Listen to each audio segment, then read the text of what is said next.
ইসলাম ধর্ম, বর্ণ, জাতীয়তাবাদ এগুলোর বাইরে যে এক বিশাল ব্রড মাইন্ডেড রিলিজিয়ন, যেখানে আলাদা আলাদা বৃত্ত টানে নাই। আমরা ধর্ম, বর্ণ, ভাষা, জাতীয়তা এগুলোকে সামনে এনে আলাদা আলাদা পরিচয়ের বৃত্ত বানিয়েছি।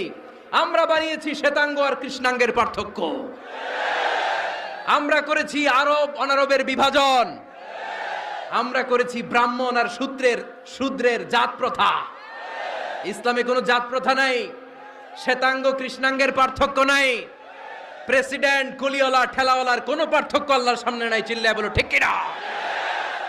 যার প্রমাণ, প্রেসিডেন্ট যখন নামাজে দাঁড়ায় তার পাশে রিকশাওয়ালাও নামাজে দাঁড়ায়, তার পাশে শিক্ষকও নামাজে দাঁড়ায়, তার পাশে ব্যবসায়ী ভাই নামাজে দাঁড়ায়, তার পাশে ছোট্ট ছেলেটাও নামাজে দাঁড়ায়। আল্লাহর সামনে গোটা সব বিশ্বের মানুষগুলোরে এক কাতারে দাঁড় করিয়ে দিয়েছে কে?